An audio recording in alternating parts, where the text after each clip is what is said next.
अहिले चाहिँ रातिको झन्डै 9:30 या 10 बज्यो होला। हामी चाहिँ इभिनिङ वाकको लागि हिँडेको छौँ ग्रिन्सम्म। आज खासै केही उँभो लाग्ने काम त गरिएको छैन आज, त्यही पनि यसो हिँडौँ भनेर हो। अब आज माइक साइक चाहिँ ल्याइएको छैन, फ्रन्ट क्यामेराबाट हान्दैछु, जो आएगा राम्रै आउँछ होला भनेर।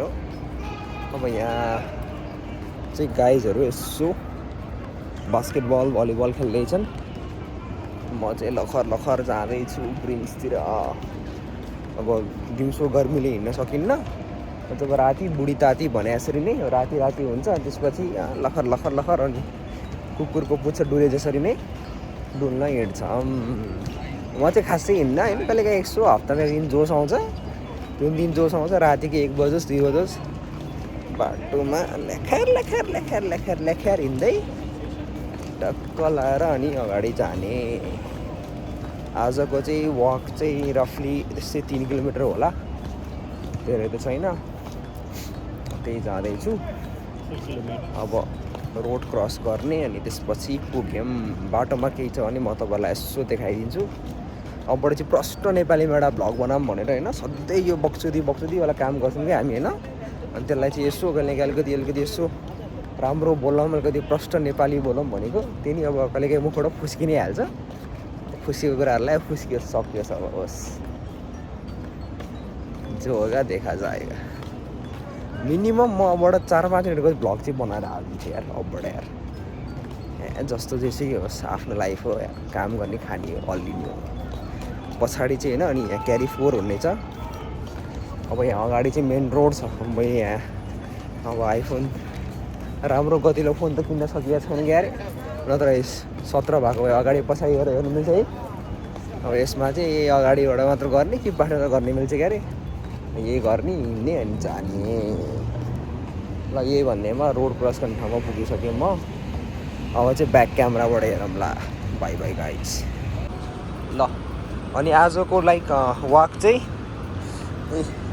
हाफ कट्टु, चप्पल अनि लखर। यो अहिले हामी क्रस गर्ने लागेको रोड चाहिँ यो चाहिँ यता हाम्रो अल्खेल रोड भन्छ उतापट्टि मेन हाइवेलाई। त्यो अल्खेल रोडबाट भित्र छिर्ने बाटो हो यो चाहिँ। शेख मोहम्मद बिन जायदको थ्रु रोड हुँदै आउने।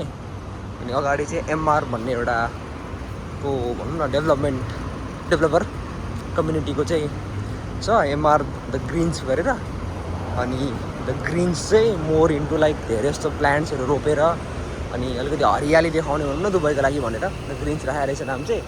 अनि अहिले चाहिँ त्यसमा 2-3टा लेकहरू छ। अनि त्यही लेकहरू यसो घुमौँ राति। अनि आज अलिकति वेदरमा ह्युमिड पनि कम छ, सो त्यो ह्युमिड पनि कम भएको हुनाले चाहिँ यसो लखर अलिकति यसो फ्रेसन अप भइन्छ। दिनकै त्यही काममा गइयो आइयो भनेर भन्दाखेरि चाहिँ ल यो चाहिँ हाम्रो अहिले द ग्रिन्सको एन्ट्रान्स। अलिकति सेकी भइरहेछ फोन चाहिँ, तर ठिक छ भिडियोको लागि त नट ब्याड। ल यो चाहिँ हाम्रो रेगुलर मान्छेहरू कोही कसैको लागि चाहिँ खासै इन्ट्रेस्टिङ त हुन्न। ल हाम्रो आरटिएको बस, आरटिएको बस चढ्ने काममा जाने। यहाँ जुरुक्क उठ्यो गयो। यो चाहिँ आरटिएको पब्लिक बस। अब यहाँ चाहिँ कसैले मलाई रोक्न सक्दैन, म एकदमै बाटो काटिदिन्छु। अब यहाँबाट चाहिँ मैले सिग्नलको लागि कुर्नुपर्छ। सिग्नल कुर्नको लागि चाहिँ यहाँ दबाउने ट्यागको लाएर वेटमा छ यो हरियो। अनि त्यसपछि बाटो क्रस गर्ने।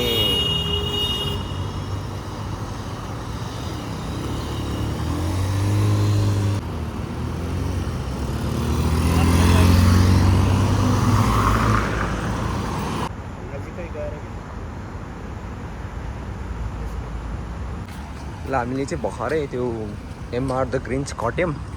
अनि ल यहाँ चाहिँ यसो हरियाली रुखसुख यसो टक्क देखिन्छ।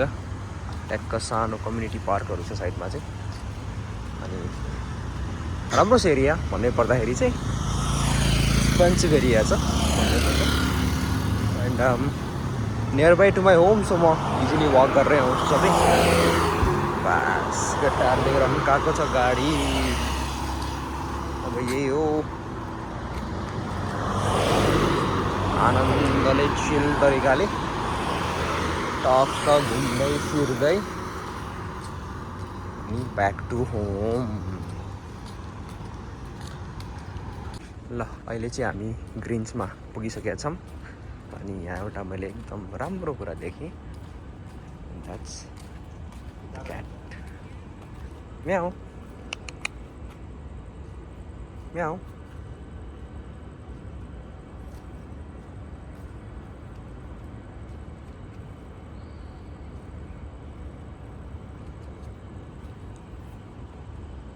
Bye bye. So this is the view from the greens and यही हाम्रो शोभाको ट्विन टावर, अ लेक। यतापट्टि चाहिँ बिल्डिङ्सहरू छ, उतापट्टि पनि लेक नै छ। त्यहाँ चाहिँ बच्चाहरूलाई अलिकति स्पेसहरू छ। सो यो सकेर अलमोस्ट हामी चाहिँ अहिले आधी घन्टा प्लस हिँडिसकेका छौँ। यो सकेर नि घरतिर लाग्ने अब।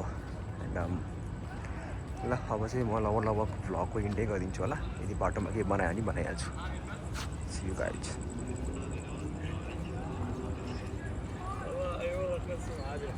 ल यो चाहिँ हाम्रो यहाँ अटोमेटिक हुन्छ क्या दुबईमा चाहिँ होइन, पानी हाल्ने चाहिँ यस्तो स्प्रिङ्कल हुन्छ टक्क राति अनि छिर्र छोडेर यता पनि अनि सबै ठाउँमा पानी पानी। यो पानी फेरि यस्तो गनाउँछ कि होइन, त्यो हाम्रो के अरे गु पिसाब गना जस्तै गनाउँछ यो पानी, यस्तो गनाउँछ। तर जे भए पनि दुबईले राम्रैसँग प्रपरली म्यानेज गरेको छ, इकोसिस्टम राम्रो बनाएको छ भन्छु म। ल ट्याक्क पानी टक्क फलिरहेछ। हाम्रो नेपालमा चाहिँ टक्क पानी पर्थ्यो भने यहाँ चाहिँ यसरी टक्क गुमुतको पानी यताउता सोसार पारेर फिल्टर गरेर ट्याक्क छर्छन् केटाहरूले। ल हाम्रो अब वाक चाहिँ लगभग सकिन लाग्यो। राम्रो वाक गरियो, राम्रो लाइक हार्डवर्कको पसिना चुहाइयो। अब म चाहिँ मान्छे कालो अनि सँगसँगै अब अहिले ठ्याक्कै अँध्यारोमा परेको हुनाले चाहिँ अनुहार देखेको छैन होला। अब यही भन्दै अब यही एन्सरले ब्लग आज यही इन गरिदिन्छु म। फर्स्ट टाइम एउटा यसरी ब्लग बनाएको, खासै गतिलो त भएन होला। अब हेर्ने मनले हेर्छन्, नहेर्नेले हेर्दैनन् होइन। यही भन्दैमा मेरो दुईवटा शब्द यहीँ टुङ्गाउँदै ल टाटा सायोनारा अनि see you guys in another one. अब मैले चाँडै बनायो भने चाँडै हालिदिन्छु, छिटी गर्ने चाहिँ चलन छैन। जस्तो आयो त्यस्तै पचायो भने चाहिँ जस्तो त्यस्तै हालिदिन्छु म झ्यामझुम। ल गाइज अब चाहिँ म हल्का देख्न थाल्छु किनकि बत्ती आउनु थाल्यो। बत्ती आएर म ट्याक्क एन्ड गरिदिन्छु। ल ल बत्ती ट्याक्क आयो। ल guys by by, Tata, good night.